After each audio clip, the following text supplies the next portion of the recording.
Hi, everybody.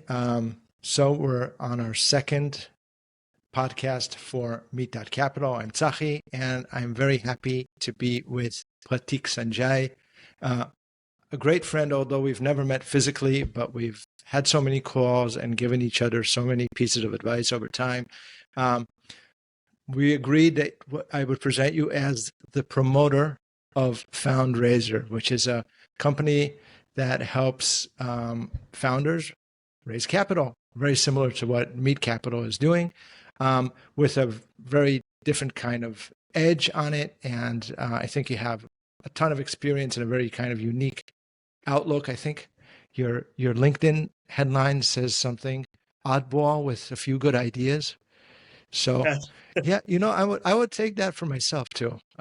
I kind of feel sometimes that way, but I love that. It's really cool. Why don't let you present yourself though? Yeah. So I'm Prateek. I'm a Spanish-speaking Indian living in Norway, and my life is marked by two things. One is I'm a formerly posh kid who, in his adult life, learned to survive with his back against the wall economically, and I'm also once I left my gated enclave in India where I grew up in, actually had to put myself out in front of people and not just sit at home playing video games. So I'm quite the opposite of who I was as a teenager, and as I'm better for it. And a lot of these skills I transfer to the business world, where I teach people how to cold approach in general. Okay, cool. So, look, we Meet.Capital, we do cold outreach with LinkedIn. Your style is all on email, and it's a whole different world of outreach with different rules to it. There are advantages, there are disadvantages, but I think email is more intuitive to most people. Like if people think about, I'm going to reach out to an investor I don't know, they're thinking first of all of doing that on email, and maybe they have a list of investors that they have their emails of, or maybe they buy a list. What should they do? What are the steps to take? What are the things to be worried about when you're using email? A lot of things you should be worried about when you use email. Um, First of all, if you buy a list, please put that list through a software like Email List Verify or Zero Bounce or whatever. Because even if an email seems to be valid, it might be a auto forwarding email that will then send your details to an inbox where the IT guy can mark you as a spammer and then destroy your email's reputation, your domain's reputation, and prevent anyone from your company from ever emailing again. So you need to remove all the spam traps and auto forward emails from a list completely. So it, that's number one. Number two is if you send too many emails a day, Google or Microsoft will instantly shut down your email servers. That's a high risk. And lastly, um, another risk of getting any type of email list is uh, the that list might have already been spammed to death. So no one is checking those inboxes anymore. So the emails might be valid, but you can't. Nobody wants to open a ruined inbox. Okay, So email is quite risky, and there are some guidelines you should look into before starting a campaign. so generally, it would be safe to say that just getting a list of emails and emailing them, even if you take the precautions that you take, meaning not sending too many emails a day and running it through Mhm. like a email check or whatever, still not a great idea, right? Uh, Basically, what you need to make sure is when you buy a list, uh, just try to make a check for how publicly visible everybody in that list is. Because if they are too visible, that inbox is dead. What you want to do is approach people everybody is largely ignoring. That's true for Okay. LinkedIn and email as well. You just want to approach those people because whether it's email or LinkedIn, you only have a couple of bullets per week, right? LinkedIn only lets you send so many connection requests per week. And and in an email, you can only send so many emails before this you get marked as spam or taken How down. many? Okay, I would really advise people not to exceed 250 emails a week, Okay. and I think 100 is a safe number. In that regard, LinkedIn and email are largely the same. 100 requests a week, 100 emails a week is a safe number. Okay. So you only have 100 shots. So just like we tell for LinkedIn, say about LinkedIn, the most important part is to make sure that you're reaching out to the right people. Otherwise, you're shooting Mhm. yourself in the foot. So how do you do that with email, and how do you find people that are not easy to find, that not everyone is, you know, is firing at the same time? Okay, that's a good question. So, um, if you are approaching a people on let's say you bought a VC list. On that VC list, the first thing you want to do is, are these actual VCs? So it's a very simple way to do it. Let's say you are in America, and you're approaching American investors. What you do is VC name, SEC filing, search it on Google, or you do VC name, FCA filing. You'll find out that 90% of VCs in America or UK are not. They are just broker dealers, and you'll be wasting time talking to another fundraising consultant or another syndicate leader. Uh, this is important. Secondly, if you have a list of investors, please validate that they still have any dry powder left. This is essential because if their last fundraise was 2 years ago as a fund, and they've been cutting lots of checks nonstop for 2 years, but they haven't raised a new fund since, they might be at the end of that check writing journey. Lastly, Wait, I if have you, to pause you for a second. So what you're saying, VCs, I'm building on what you're saying, VCs will like to announce, hey, we got to close. We just closed a new round. They like to make like an op-ed about it. So you find the last one, and if it's been more than what, half a year ago, then you know there's a good chance they've used up most of their dry powder. Is that what you're saying? yeah, I think like about 12 to 18 months from last fund is a good bet because uh, uh, like it's really something to consider that uh, a lot of these VCs, they try to reserve most of the money they have for follow-on investing, not for new investments. So even if they seem to have 100 million or so left, that's not for new investments. It's often for they follow on. And there's something else you want to look into when you get a VC list. Check on every name. Do they lead rounds? A lot of people, they get an investor meeting and this investor says, "You're great, you're fantastic. We'll join if there's a lead." Then you're back to square zero. You got a commitment, but it's not money. Commitments don't pay the bills. So to summarize, you really need these ingredients. Check if they're a real VC. Check if they're still deploying in recent times, or make an assumption about how much cash they have, and also check if they lead rounds.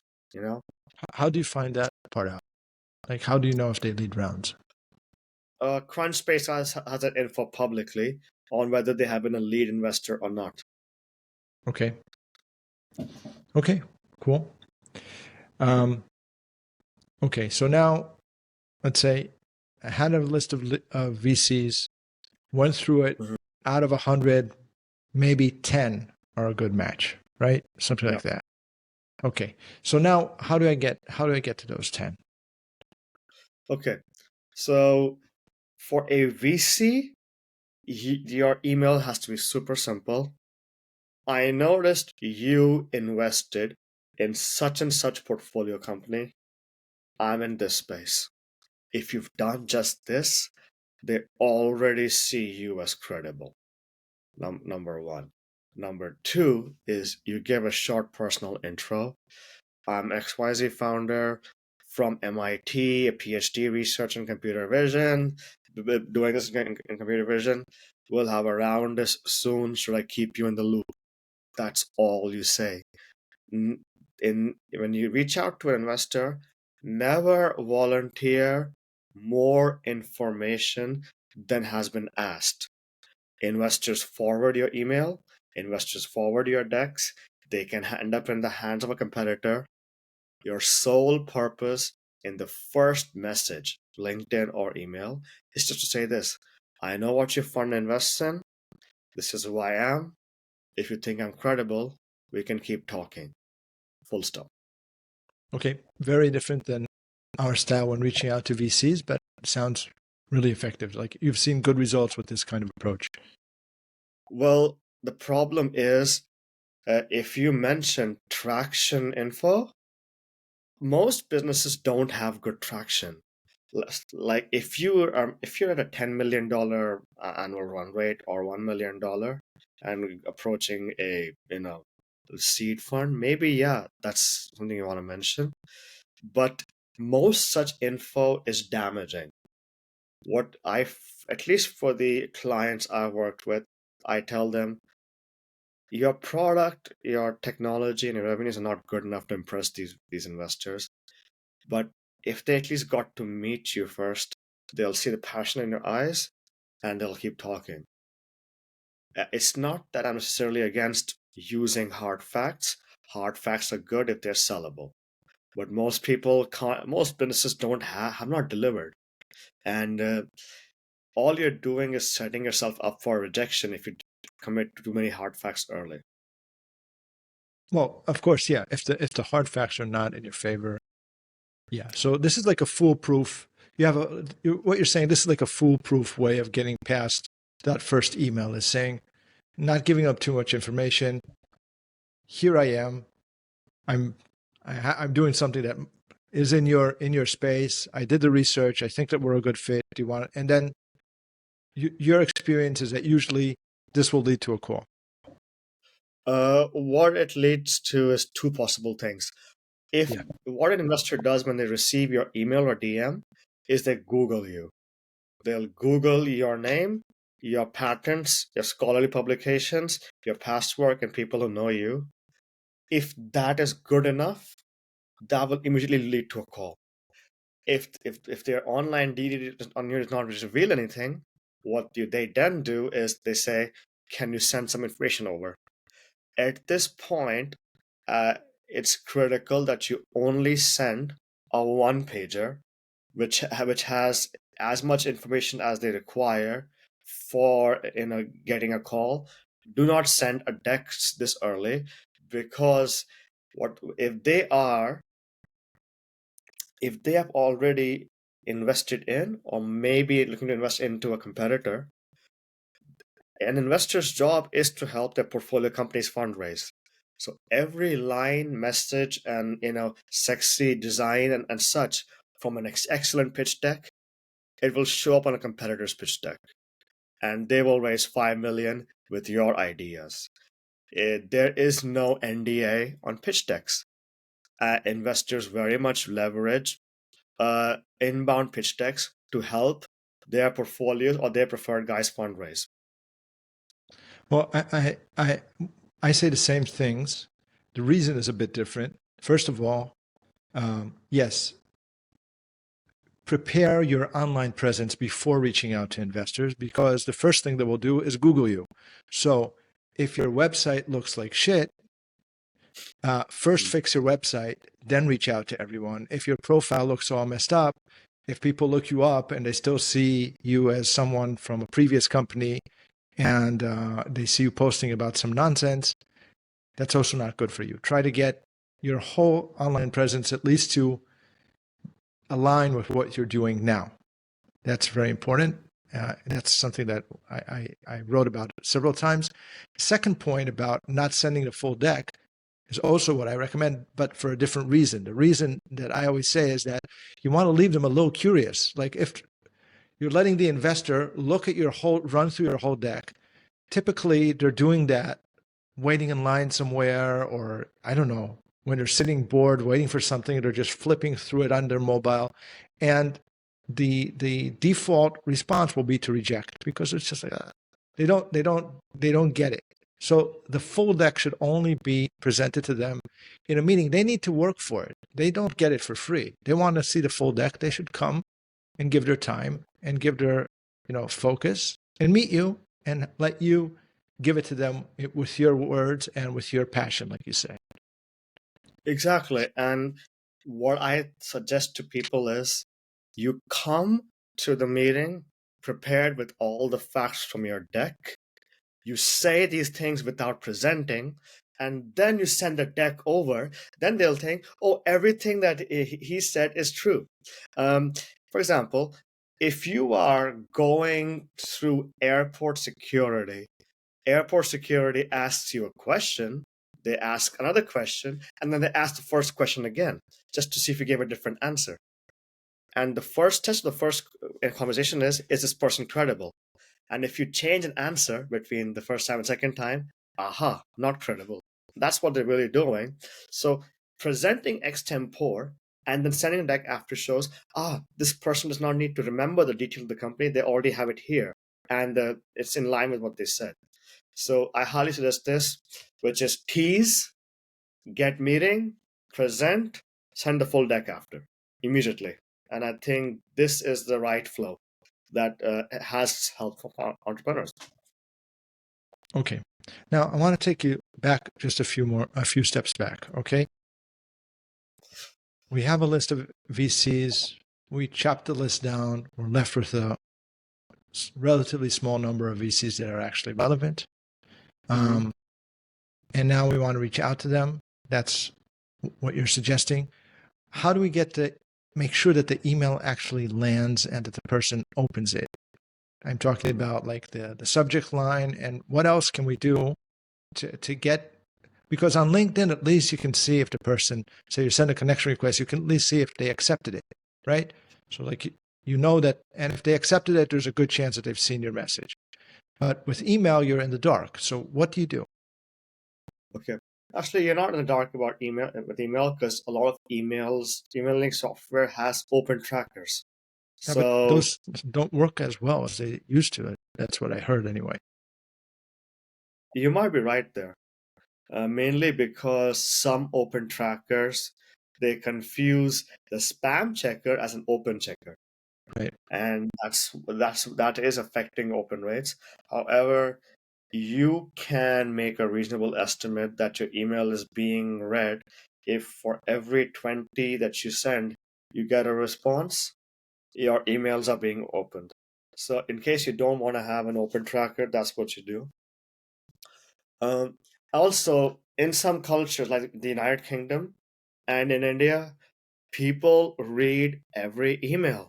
They open every notification on their phone and they read everything. Some British people can't help but just always say pass or no, which is good. I like that about British people. Americans will just delete it. But okay, focus on how to be read. Subject line, 2 words only. I prefer reaching out. Why? Nobody reads subject lines. They read the preview of the first email. Okay. Secondly, no dear, no hi, no hello. It's insincere. The investor knows you are there for their money and they're the gatekeeper. So just say first name straight away. James, Joe, Hallie, straight away first name. Haley, noticed you invested in this. Hence me reaching out. When they see a opening line that is to the point, they think, okay, I will not see a lot of fluff in this email. It's worth my time to open it. Okay. Secondly, to get a response, fit everything inside this screen. Mobile optimize your LinkedIn messages, mobile optimize your email. This is about enough space for like about 5 to 10 words, 5 to 10 words.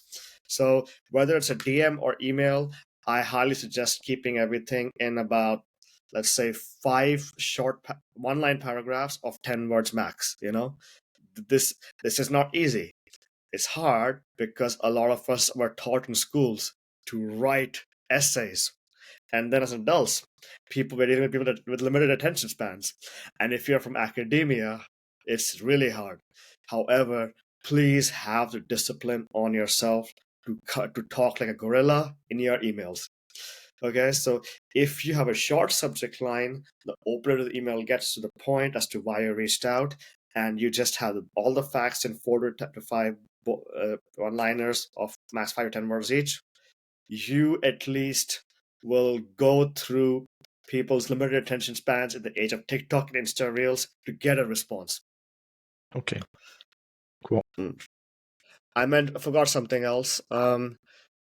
Ideally send an email from a Gmail because Gmails don't go to spam. And if you do want to use your corporate email, use SPF, DMARC, and DKIM set up correctly. Do not warm up emails. Google banned them and Microsoft banned them.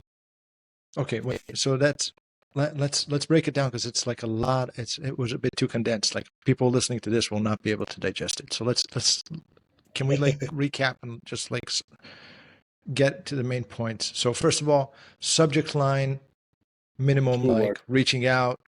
That's it. Reaching out. Yeah, the subject line, only 2 words. First line of email, similar portfolio company. Then short mobile optimized format. Okay. And if fifth grade reading vocabulary, if it's a consumer investor, feel free to use complex words if it's a deep tech investor. Okay. Good. Then after all of this, either use Gmail for deliverability or set your servers right. To set your servers right, talk to your IT guy and twist their arm until they set your email servers right, or do It's it not. It's yourself. not. I don't think you need an IT guy to set your servers right. You just need to what. Anyway, Well, as that's SPF and all that stuff, I think it's not so hard to set up, but it's a bit hard to explain verbally, but I think there are ways to do it. But you're saying you don't even need to do that. Just open a new Gmail, yeah. Prateek Opening a new. Sanjay at gmail.com, Tzachi Friedman at gmail.com. That's the Gmail. Or is it I got. Tzachi at I use my Meet.Capital? own Gmail. I use my own Gmail for outreach once with my own name. 85% open rates, 25% meeting rate. It Okay. And that way works. you also spare your corporate email from the risk of getting marked as spam because the Gmail, you can just set up a new Gmail every time. Yeah. Plus, if I've been using the same Gmail for years, it's not going to be taken down for spam. So I guess it has a domain email age. I mean. So, yeah, man, if you have an existing personal email that you've been using for years, you can also just use that one. And that tends to You're get. not going to burn it.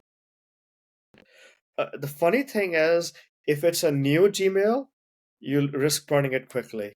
If it's an old one, for some reason, they never get burned. All right. Interesting. Um, Yeah. okay. That's a nice little hack that I didn't know of. Okay. So we use a Gmail. So either we use like a good old Gmail that we've had, or just make new ones and prepare to have them burnt like once a month, once every other month. It's not the end of the Yeah. world. Yeah. I just feel like an email campaign between every 300 emails sent, it needs a pause, you know, because what all the email providers are really cracking down on email volume. 2 years ago, you could just send 400 emails a day without a problem. Today, if you send 400 emails in a single day, they won't even wait for you to hit the 200 mark. They'll shut down the email now. Spam has shot up in so much volume these days that they are really cracking down on it. Like, uh, but yeah, that's a. Okay, but that's also a good thing. That means that that same investor is getting less emails. So your chance of getting across, if you have the right message, is higher. I mean, this is the thing, which is they have made the rules stricter, but the amount of outbound is almost in pace with it. So my friend Aston Morarji, he had to stop using and one of his email accounts because he received 7,500 requests for like investment in it. So he couldn't even use that email account anymore. Um, have you ever seen the inbox, by the way, of investors these days? I can only guess. I get a lot of inbound asking me to invest, even though we're clearly a company that helps facilitate investing, but not directly investing. And I reply several times a day to people with, "We're currently not investing, but we can help you reach investors. Please take a look at our website at Meet.com." I send maybe 10 of those a day. Do they ever convert to customers? No. They haven't yet. They haven't yet. But Yeah, I'm still doing it for a while. Maybe I'll give up on that too and just not reply. yeah. This is why, I really enjoy reaching out to people who have a record of investing, but their profiles does not mention the words partner, investor, or any capital or venture in it. That's a safe Then how do you inbox to do. find them? Oh, it's because Crunchbase or PitchBook say they invest, but their LinkedIn profile does not. That's one Yeah. thing. Also, uh, Crunchbase, PitchBook, or Bowhurst might say they have invested, but the but also they still might have a spammed inbox because it showed up in TechCrunch or Sifted or so on. The ideal investor to have on your list is somebody not in the news and without investor or partner on their profile. If you have these two filters, you're hitting a clean inbox. Yeah, if any of those are there, because Crunchbase is also, I mean, people have Crunchbase. It's not, it's not like the information is public, is my point. Like for lots of our campaigns, we split between people that we find on Crunchbase, and then really their LinkedIn inboxes or LinkedIn profiles sometimes don't say anything, and people that clearly we find on LinkedIn that they present themselves as investors. There's also an advantage in that because the person is practically saying, "Please reach out to me. I'm interested. I'm looking for deal flow." So, um, Mhm. and I don't see that one group necessarily has an advantage over the other. Sometimes there are like nuances for some startups. For some reason, the Crunchbase people are much better, and for others, the opposite. Um, I can't give like a clear uh, data point the way you gave, like from what I see. So here's my view, and this is my view only, and I'm happy to be proven wrong here. Um, I don't want to name investor names, so I'm just wondering. There's a guy in Cincinnati, Ohio, manufacturing guy. Profile does not mention he's an investor. His check size offered to a client of mine was $500,000, some more recently. The reason that he can commit a $500,000 to one person is when he finds the right person, he goes all in. However, if you have invested in your profile, you want a lot of deal flow for this reason. You want to diversify.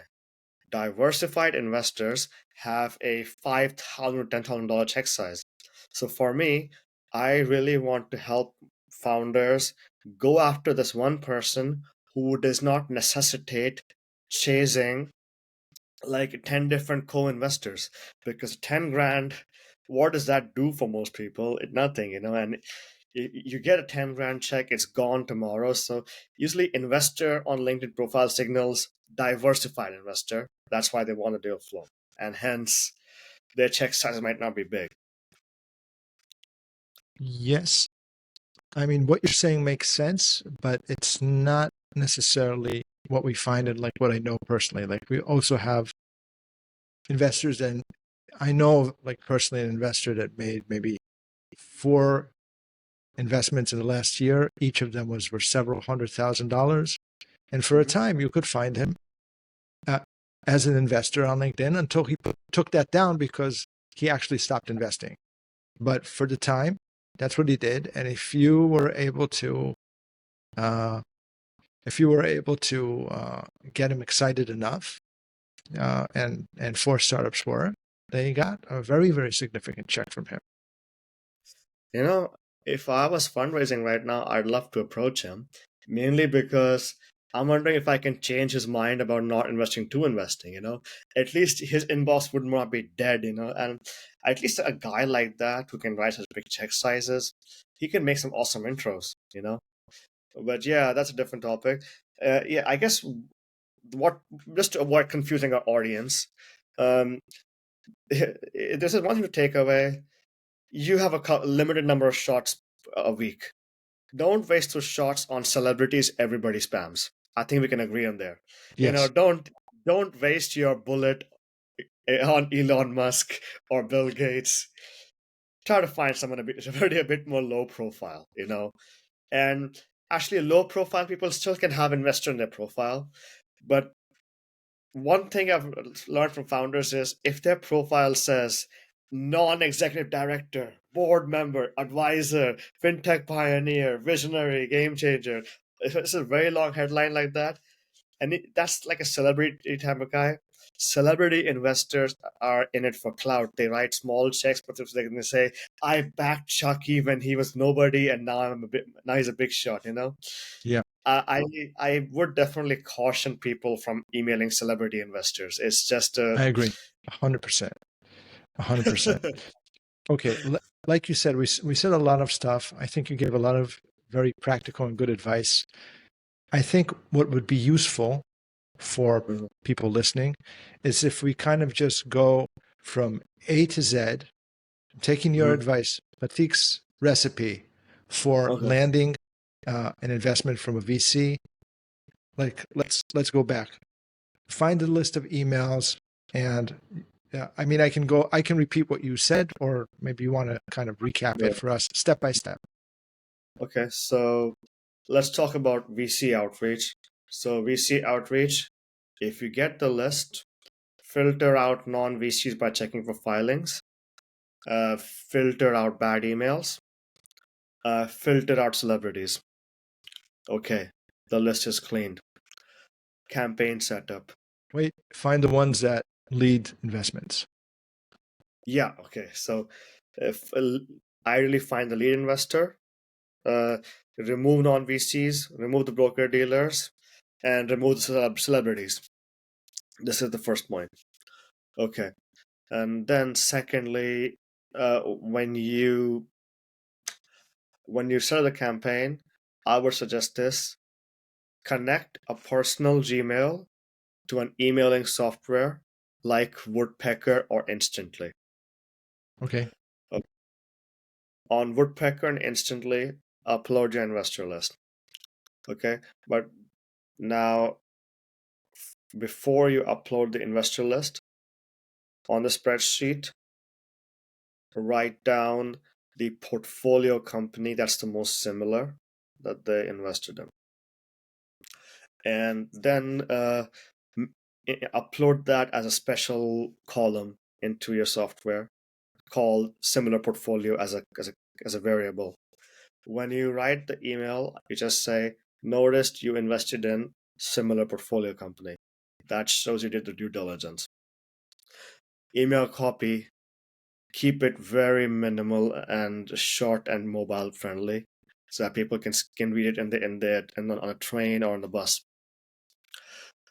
Stick to the bare basics about your background and who you are. Avoid giving information that can be used against you. Okay, that's copy. Start the campaign on this software. Okay, and then once you receive the first responses, ideally tease them a bit, give them a teaser, not the full deck. Head to the meeting, talk, and then send a deck afterwards. And that's it. However, that's VC outreach. I don't do personally VC outreach. You can talk to Shaki for it.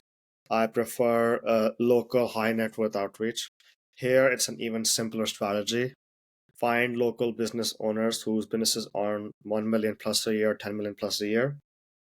Create a background about yourself that's not work or education based, and just ask me to meet them up for coffee. The reason I pivoted to this strategy is it requires way less diligence than the VC outreach because it is exhausting to take a list of VCs and figure out who's deploying, who's leading, who's a real VC. I think, Chucky, the biggest reason people use agencies like yours or mine is for the list diligence. And because founders don't have time to spend 10 minutes per row checking if they're a valid investor. It's tiresome. And so that's my personal preference. If you want to do institutional cold outreach, that's the method. I don't do it myself. And otherwise, I just find it easier to approach local high net worth people. Okay, maybe we should have spoken about that because I think there's a whole methodology behind that, which is completely, but that's more for early stage startups, I think, and more for like seed, pre-seed startups. Yeah, so if you're raising institutional capital, that's the VC approach. However, I really would love if our audience tries, fails, and gets burned trying to do institutional outreach in this day and age, so that they realize it's just much easier to approach local high net worth people. And what you write on a message to a local high net worth person has to indicate these things to them: your drive, your commitment, your passion, your credibility, your subject matter expertise, and emotional intelligence, who you are as a person. That type of outreach I enjoy more because it's more person to person, and people, it's just more like a founder to founder dating service that I enjoy way more, because here people can get invested in for subjective qualities, and not the hard facts about your business. However, I know that most people watching this want to try institutional outreach first. Do it, see what the results are, and we should have another talk about how this different high net worth individual outreach works, because Chucky, I know that you're a bit more fan of a more factual, informational outreach. This is my company. Here's the bullet points, right? Yeah. So uh, I I think that's definitely valid for institutional outreach. But what I like to do is work on a different type of outreach, which is you know more about the person who's reaching out, mainly because it allows people who have good potential but bad businesses to stand out and get the money. Because my Okay. biggest belief is everyone deserves a shot investor money. Okay, that's a whole new topic that maybe we can talk about. And I told you before we started recording that I think that we can do several episodes. I think you have a lot of interesting ideas and a ton of interesting experience. So I think maybe we need to have a call around that kind of strategy.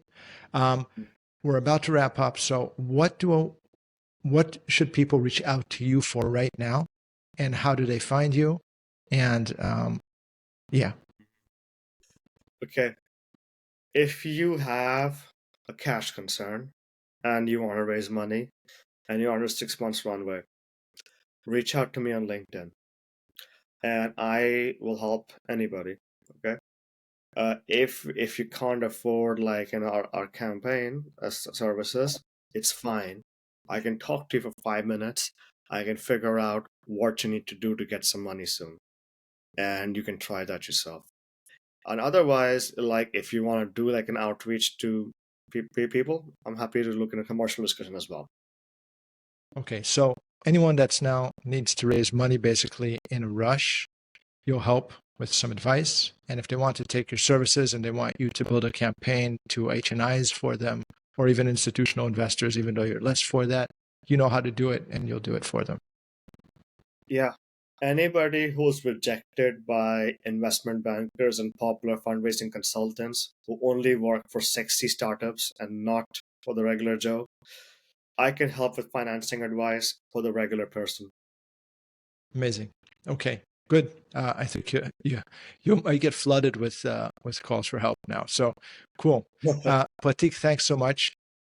People should find you on LinkedIn. I think that's the easiest. Um, we're connected on LinkedIn. We respond to each other's posts. So if you find me on LinkedIn, it's easy to find Prateek Sanjay. Even though there are probably a million Prateek Sanjays out there, but you'll probably stand out in the startup space. Uh, Just a name. This is a very popular name. And Prateek, thanks so much. It's great talking to you as always, and I look forward to our next conversation. Let's do it soon. Take care. Bye. Thanks, buddy.